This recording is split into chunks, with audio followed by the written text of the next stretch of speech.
Hello, my name's Mike, and we're going to read to today something from Swallows and Amazons. Swallows and Amazons was my favourite book as a child, and I read it innumerable times, and it was always interesting, and it's been delightful to read it again.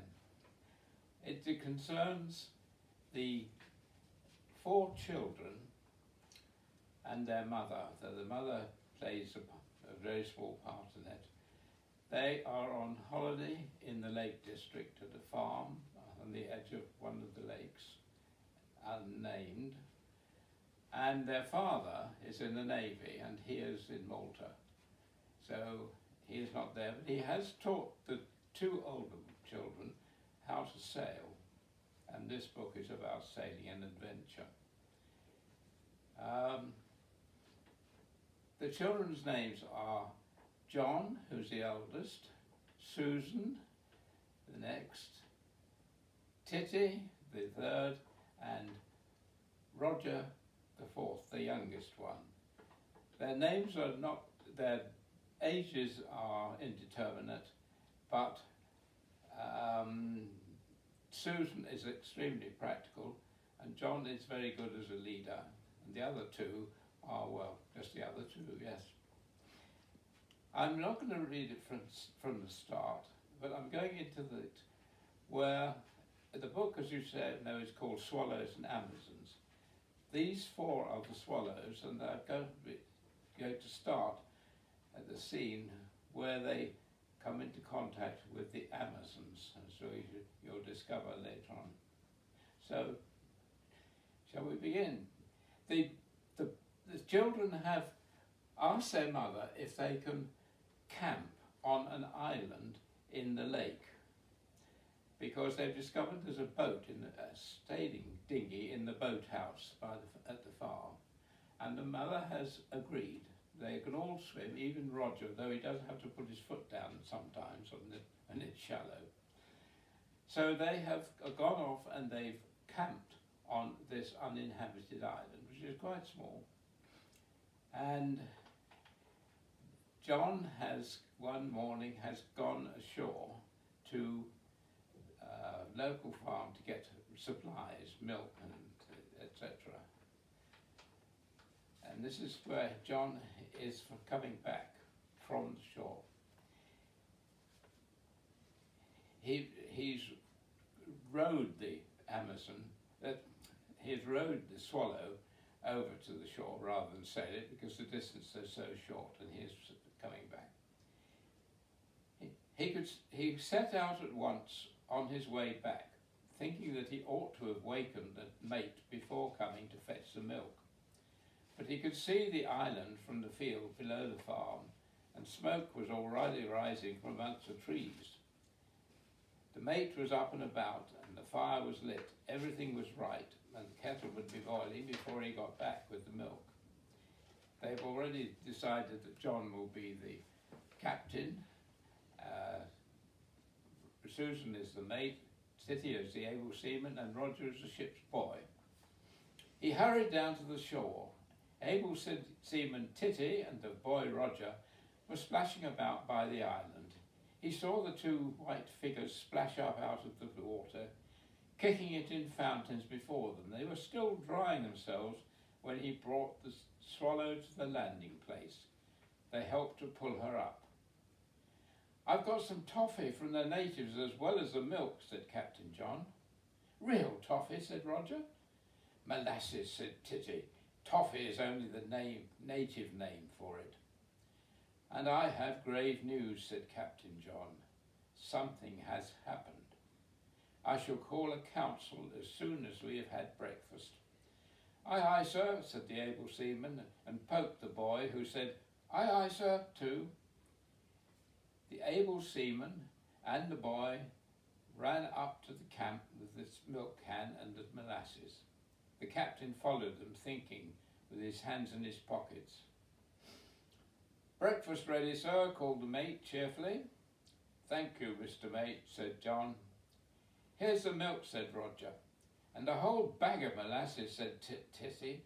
"Do you know how to make rum punch? That's made out of molasses, isn't it?" Well, I expect so, said the mate, but I've never tried. Tea was ready, eggs were boiling in the saucepan, and the mate was timing their boiling by the chronometer. 3 minutes, she said, and they'd been in a little before I began to count, so they're done all right now.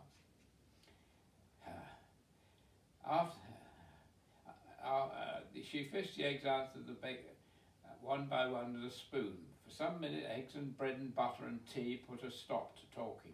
And after that, there was bread and marmalade. And after that, the mate served out a ration of molasses all round. Molasses are very good anyhow, she said. We'll make rum punch if there are any molasses we don't need. At last breakfast was over and Captain John spoke. Mr. Mate, he said, I call a council. They were all sitting round the fire, which was now burning from low. The saucepan full of water was standing among the embers, keeping hot for washing up the stickier things. Mate Susan sat up and looked about her. The whole ship's company is here, sir, she said. We have an enemy, said Captain John. Who is it, said able seaman Titty eagerly. It's the pirates in the Amazon, said Roger. Shut up, said the mate. You know, the man on the houseboat, said Captain John. Yes, said the mate. He has been telling the natives that we've been meddling with his houseboat, but we've never touched it. I know we haven't, but he's been telling them that we have. He's trying to set the natives against us. I don't know why he hates us, but he does. Then he was shaking his fist at us yesterday, said the mate. I knew he was a retired pirate, said Titty. He has a secret. They all have.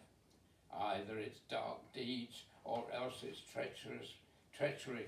Look at the very he fired at the pirate ship. He must have thought they were after his hoard.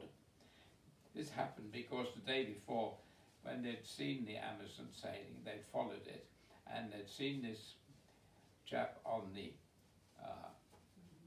houseboat, and he got a small cannon and a green parrot who sat on the rail, and he shook his fist at him, and he'd fired the cannon earlier. But why is he against us, said John. Oh, perhaps this is his island, said Titty. You know someone has been here before us and made a fireplace. But if it was his island, he would live on it instead of living in the houseboat. Oh, it'd be much more comfortable for the parrot, said Titty. Anyway, it looks as if he wanted to get us turned off the island. We won't go, said Roger. Of course we won't, said Captain John. But the question is just what we ought to do. Let's go and sink the houseboat, said Roger and Titty together. At that moment, something hit the saucepan with a loud bing, and ashes flew up out of the fire. A long arrow with a green feather stuck, quivering among the embers. The four explorers started to their feet. It's begun, said Titty. Roger grabbed at the arrow and pulled it out of the fire. Titty took it from him at once. Oh, it may be poison, she said. Don't touch the point of it. Listen, said Captain John. They listened. There was not a sound to be heard, but the quiet lapping of the water against the western shore of the island. It's him, said Titty. He's winged his arrow with a feather from his green parrot. Listen, said Captain John again.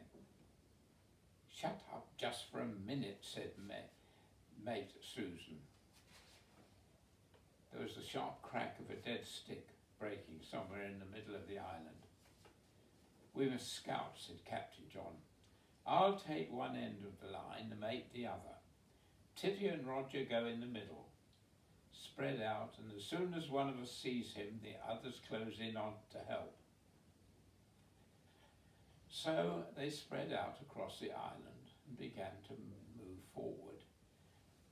But they had not gone 10 yards when John gave a shout. Swallow's gone, he shouted.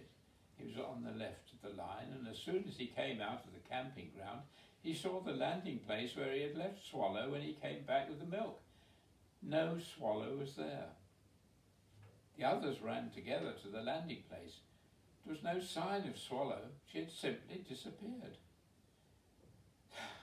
Spread out again, said John.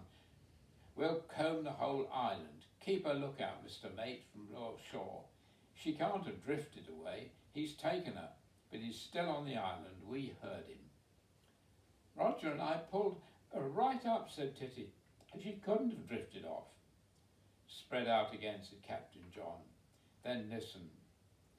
Advance as soon as the mate blows her whistle. A hoot like an owl means all right. 3 hoots means something's up. Blow as soon as you're ready, Mr. Mate. So the mate crossed the island nearby to the west, nearly to the western shore. She looked out through the trees, and not a sail was to be seen on the lake. Far away was the smoke of the morning steamer, but that didn't count. Roger and Titty, half a dozen yards apart, were in the middle of the island. Captain John moved a little way inland, but not so far that anyone could be between him and the shore without being seen. They listened. There was not a sound. Then, on the western side of the island, the mate blew her whistle. The 4 began moving again through the trees and the undergrowth. Roger, called Titty, have you got a weapon? No, said Roger, have you? I've got 2 sticks, pikes, of course. You'd better have one. She threw one of her sticks to Roger. An owl hooted away on her left. That must be the captain, she said. She hooted back. Susan, away on the right, hooted in reply. And again, they all listened. Then they moved forward again. Hello, cried Roger, someone's been here. Titty ran to him. There was a round place where the grass and ferns were pressed flat, as if someone had been lying there. He's left his knife, said Roger, holding up a big clasp knife that he had found in the grass. Titty hooted like an owl 3 times. The captain and the mate came running. He must be quite close too, said Titty. Well, we've got his knife anyway, said Roger. Captain John bent down and felt the flattened grass with his hand. It's not warm, he said. Well, it wouldn't stay warm very long, said the mate. I told you she was practical. Spread out again and go on, said Captain John. We mustn't let him get away with Swallow. He can't be far away because we heard him. If he had taken Swallow to sea, we should have seen him. He must have us here somewhere, close along the shore. At that moment there was a wild yell. Hurrah! Hurrah! But the yelling did not come from in front of them, it came from behind them, from the direction of the camp. Come on, said Captain John, keep together, charge! The whole party rushed back through the trees towards the camp. And just as they came to the edge of the clearing, there was a shout, but they could see no one. Hands up! Halt! The voice came immediately in front of them. Hands up! It came again. Flat on your faces, cried John, throwing himself to the ground. Susan, Titty and Roger were full length on the ground in the moment. An arrow passed harmlessly over their heads. They looked at their own camp, did not at first see what Captain John had seen. In the middle of the camp, a tall stick was stuck in the ground with a black pirate flag flowing from the top of it. But there seemed to be nobody there. Then, inside their own tents, they saw 2 figures kneeling with a bow ready to shoot. One, the other fitting an arrow. It's not the houseboat man, said Titty, it's the pirates from the pirate ship Amazon. And in our tent, said Susan. Let's take them prisoner, said Roger. Hands up, said the pirate girl from the Amazon who was in the captain's tent. Hands up yourselves, said Captain John, and made as if to leap to his feet. Both the pirates shot off their arrows. Now, shouted John, before they load again. Swallows forever! The 4 swallows were up and halfway across the open space in a moment. The red-capped Amazons leapt up out of the tent to meet them, but they pointed their bows to the ground.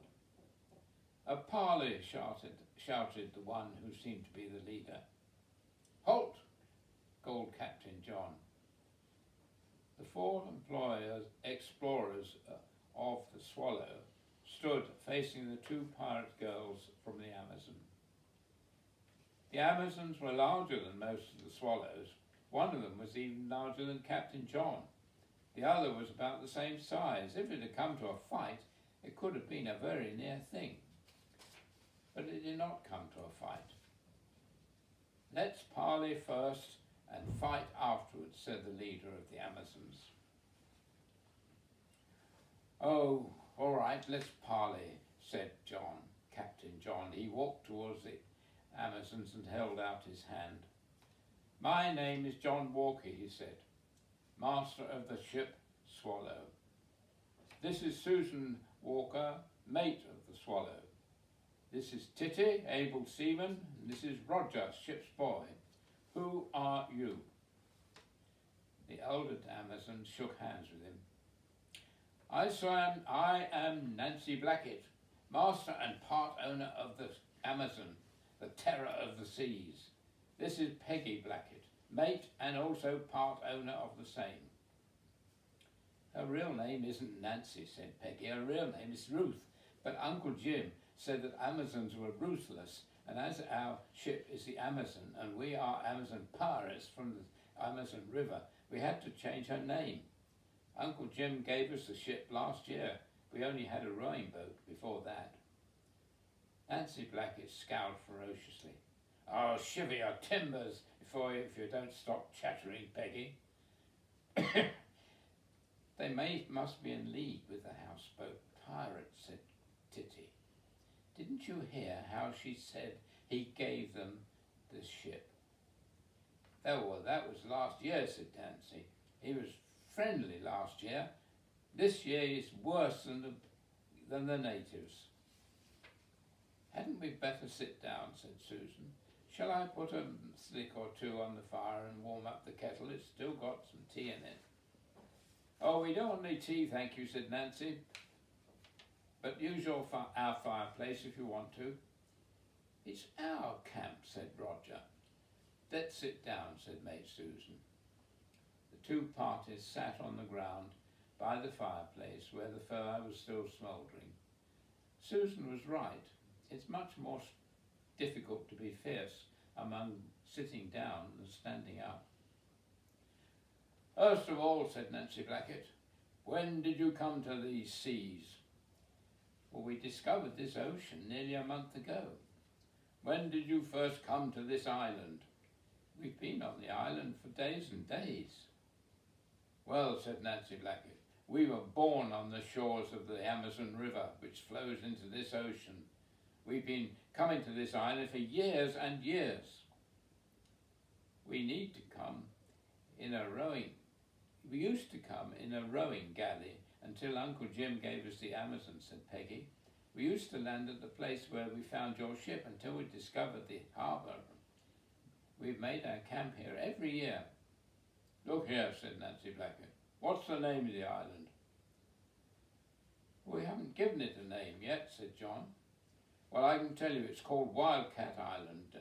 Uncle Jim called it that because it belonged to us. That shows you whose island it is." "But it's our island now," said John. "It was uninhabited when we came, and we put our tents up here, and you can't turn us out." Titty broke in. "Is your Uncle Jim a retired pirate?" she asked. "I said he was as soon as we saw him." Nancy Blackett thought for a moment. "It's quite a good thing for him to be," she said at last. "But," said Titty, "you are pirates too." "Well, that's why he hates us. He must be Captain Flint. He knows what pirates are. He knows the day will come when he will walk the plank off the deck of his own ship when we have captured it." "We'll help," said Roger. "He hates us," said Captain John. "He's been stirring up the natives against us." Let's be allies, said Nancy Blackett. Then it won't matter who the island belongs to. We'll be allies against Captain Flint and all the natives in the world. Oh, except our friendlies, said Titty. Let's be allies, said Peggy. Really, we wanted to be allies as soon as we saw your smoke on the island yesterday. We're sick of natives, and we wanted to be allies at once, if only we hadn't promised to be home for lunch. That was why we had to sail round the island and defy you with our flag. There wasn't time for anything else, then we had to go home for lunch. We watched you from behind the big islands by Rio, said Susan. Rio? Said Nancy. Rio? Oh, well, if you'll agree to let the island go on being called Wildcat Island, we'll agree to Rio. It's a good name for the natives' town. Wildcat Island's a good name too, said John politely. But how could you see us beyond the islands by Rio when we left you here, said Peggy. We manned the Swallow and gave chase, said John. Thunder and lightning, said Nancy Blackett. What a chance we missed. If we'd only known, we'd have given you broadside for broadside till one of us sank, even if it made us late for lunch. And Peggy Blackett went on. We came here today to look at you again. We got up sunrise and sailed close by the island. There was no smoke, and we thought you had gone. Possibly you were still asleep. Then we saw your ship at the landing place. We sailed on to Tea Bay and had our second breakfast. Then we crawled along the shore and saw one of you coming back from somewhere in your ship. The others were bathing. Then we saw you all disappear. And we crawled back to our ship and sailed straight into the harbour. There was nobody there, so then we came to the bush on the island scouting and saw you round your campfire. We took away your ship and put her in the harbour. Then we came back and made a surprise attack. When you found your ship was gone and you all ran down to the landing place, we slipped past, took the camp, and Nancy was saying somehow it was going to be difficult to be allies. Beg pardon. Vast there, Peggy, you goat, said Nancy Blackett. Excuse my mate, she does shut her on. Well, Nancy was saying our surprise attack was such a good one, we'd have to go on being enemies. And I said I was so sick of enemies, what with our natives and Uncle Jim being good this year. He's Captain Flint, said Nancy. Anyway, if he hadn't remembered about Parley, you would have been natives too forever and ever, said Peggy. We couldn't be that, said Titty. Of course not, said Nancy. It's much more fun being sea dogs and timber shiverers. I propose an alliance. I don't see why not, said Captain John.